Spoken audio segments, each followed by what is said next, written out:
नमस्कार दोस्तों, स्वागत है आपका गर्भ संस्कार के इस सफर में। दोस्तों, पिछले वीडियो में हमने आपके सामने गर्भ संवाद के बारे में बातचीत की थी, जिसमें हमने आपको ये बताया था कि एक माँ अपने होने वाले बच्चे के साथ, उस संतान के साथ किस प्रकार का संवाद करे जो उसको एक पॉजिटिव एनर्जी दे। देखिए, जो संवाद है ये जरूरी नहीं कि वो सिंपल बातों के जरिए ही किया जा पाए। आप संवाद को कहानी के माध्यम से भी कर सकते हैं। ये एक ऐसा माध्यम है जो हम सभी ने कभी ना कभी बचपन में अपने माँ बाप से सुनी होगी। और कहानी का ये दौर ऐसा दौर है जो कभी भी समाप्त नहीं होता। हम की उम्र के किसी भी पड़ाव पर हो, जब हम कहानी सुनते हैं तो हम अपने आप रोक नहीं पाते अपने आप को अपने अतीत से जोड़ते हुए, और जो हमें कहीं ना कहीं फिर दोबारा से वो बचपन का एहसास वो करा जाता है। आज के इस वीडियो में हम उन सभी माँओं के लिए जो अपने होने वाली संतान के प्रति एक आकर्षण वो मन में बनाए हुए हैं और उसका इंतजार कर रही हैं बेताबी से कि वो कब आएगा नन्हा सा फरिश्ता और उनकी जिंदगी को रोशन करेगा, उन सभी माँओं के लिए एक बहुत ही प्यार भरी एक कहानी लेकर आ रहे हैं, इस उम्मीद के साथ कि आप भी इस कहानी को और इस तरह की अनेक तरह की कहानियों को अपने होने वाली संतान को सुनाएंगी, उसके साथ साझा करेगी, ताकि गर्भ में ही उसको जो संस्कार मिलने चाहिए वो उसको संस्कार प्राप्त हो। तो चलिए हम स्टार्ट करते हैं इस कहानी को। देखिए, आज की जो कहानी है उसका जो टाइटल है, शीर्षक है, वो है नीम का पेड़ और गौरैया। तो चलिए स्टार्ट करते हैं, और मैं इस कहानी को आपको ठीक उसी प्रकार से सुनाऊंगा जैसा मैं चाहता हूं कि आप अपने होने वाली संतान के साथ साझा करें। तो चलिए स्टार्ट करते हैं। मेरे बच्चे, आज मैं तुम्हें एक बहुत प्यारी कहानी सुनाने चाहती हूँ। ये कहानी एक नीम के पेड़ की और एक छोटी सी चिड़िया की है, एक गौरैया की है, और साथ ही एक ऐसे इंसान की है जिसके मन में एक निश्चल प्रेम है। ये बहुत समय पहले की बात है कि एक गांव में एक बूढ़ा किसान रहता था। उसके घर के आंगन में एक बड़ा सा नीम का पेड़ था।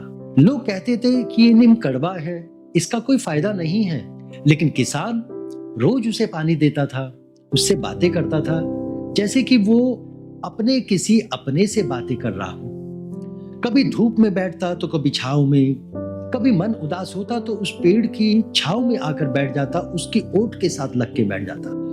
एक दिन एक नन्ही गौरैया आई।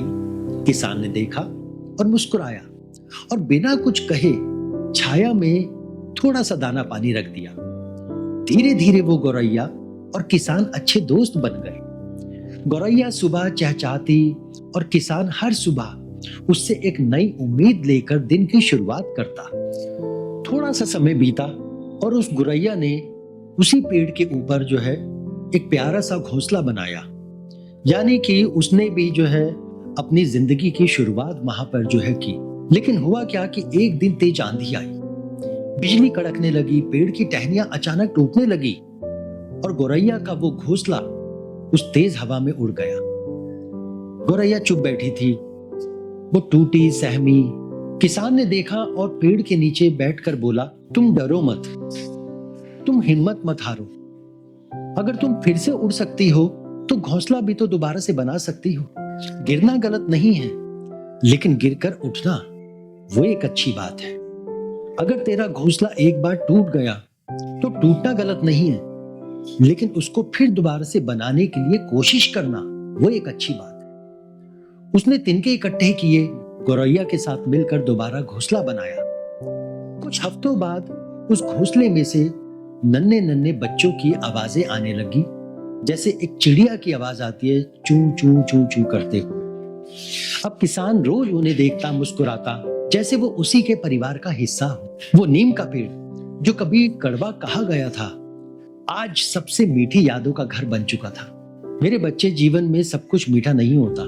कभी नीम जैसे लोग और नीम जैसे अनुभव भी जरूरी होते हैं हमारे जीवन में, जो हमें मजबूती, छाया और शरण देते हैं।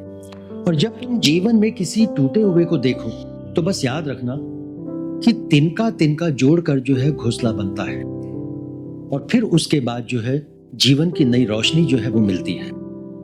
अच्छा, मोरल ऑफ द स्टोरी क्या है कि बेटा, जिंदगी में हर चीज का एक मकसद होता है, चाहे वो कड़वा नीम हो या छोटी गोरैया। हमें धैर्य रखना चाहिए, कभी हार नहीं माननी चाहिए और दूसरों की मदद करनी चाहिए बिना ये सोचे समझे कि उससे हमें क्या फायदा होगा। एक दिन जब तुम इस दुनिया में आओगे, मैं चाहती हूं कि तुम उस नीम की तरह मजबूत बनो और उस गोरैया की तरह उम्मीद से भरे हो। तो दोस्तों, ये थी वो कहानी जो एक माँ को अपनी होने वाली संतान के साथ जो है वो साझा जो है करनी चाहिए। और सिर्फ यही कहानी नहीं, इस तरह की अनेकों ढेर सारी कहानियां जिसमें उस होने वाली संतान को गर्भ में ही अलग अलग प्रकार के संस्कार जो है वो प्राप्त हों। और इसी उम्मीद के साथ हम आज के इस वीडियो का समापन करते हैं। और अगर आपको ये कहानी और ये कोशिश पसंद आई हो तो आप हमारे चैनल को लाइक जरूर करें और अगर सब्सक्राइब करेंगे तो हमें और अच्छा लगेगा। तो मिलते हैं अगले वीडियो में फिर से, शायद किसी नई कहानी के साथ या किसी नई उम्मीद भरी एक किरण के साथ। तब तक के लिए धन्यवाद।